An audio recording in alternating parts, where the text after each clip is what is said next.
ઓત પ્રમાણે અમારી જે ફરજોમાં સંનિષ્ઠ રહીએ અને દર્દીઓની ફરજોમાં પણ દર્દીઓ અમારા પાસે પરસ્પર વિશ્વાસ અને એક શ્રદ્ધાથી આવે છે તો ભગવાન ધન્વંતરી અમને એવી શક્તિ આપે કે અમે અમારી જિંદગીના છેલ્લા શ્વાસ સુધી અમે સેવા કરી શકીએ.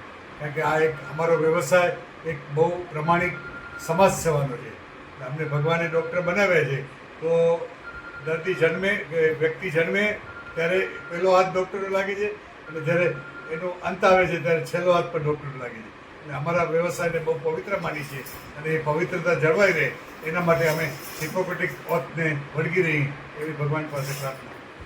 તે નિમિત્તે મારા સૌ સાથીઓ અને અંધપગ માનવ કલ્યાણ સોસાયટીના પ્રમુખ, સેક્રેટરી, ટ્રેઝરર આ બધાએ ભેગા થઈ અને મારું સન્માન કર્યું. હું એમનો ખૂબ ખૂબ આભાર માનું છું. આ સન્માન માત્ર એક પ્રતિક રૂપે મારું સન્માન છે, પણ આપણા સૌ ડૉક્ટર્સ મિત્રોનું સન્માન છે.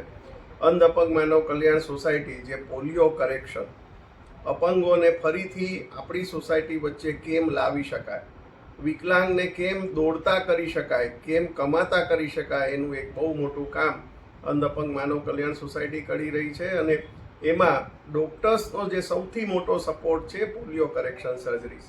આજ સુધી લગભગ 2000થી વધારે પોલિયો કરેક્શન સર્જરીઝ અંધપગ માનવ કલ્યાણ સોસાયટી કરાવી ચૂકી છે. Thank you. વિશ્વ ડોક્ટર્સ ડે છે સાહેબ, આપને અમે શુભેચ્છા પાઠવવા માટે આવ્યા છીએ. આ ડૉક્ટર કૌશિકભાઈ શાહ અંધપંગ માનવ કલ્યાણ સોસાયટીમાં પ્રમુખ તરીકે 6 વર્ષ સુધી ખૂબ જ સારી કામગીરી કરી છે અને ડૉક્ટર તરીકે તો ઘણી નામના એમને મેળવી છે. લિમ્કા બોર્ડમાં નામ પણ એમનું નામાંકિત થઈ ચૂક્યું છે.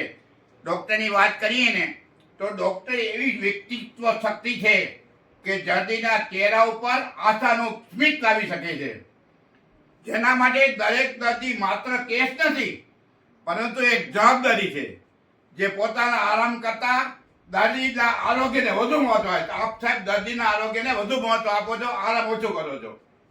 આવા તમામ આદરણીય ડૉક્ટર્સને રાષ્ટ્રીય ડૉક્ટર ડે નિમિત્તે હૃદયપૂર્વક નમન અને હાર્દિક શુભેચ્છા પાઠવું છું. સમાજના સ્વાસ્થ્યને સાચા રક્ષક તમામ ડૉક્ટર્સનો આભાર માની અને આ નિમિત્તે અભિનંદન પાઠવી હું આપનો વંદન કરું છું. જય જિનેન્દ્ર.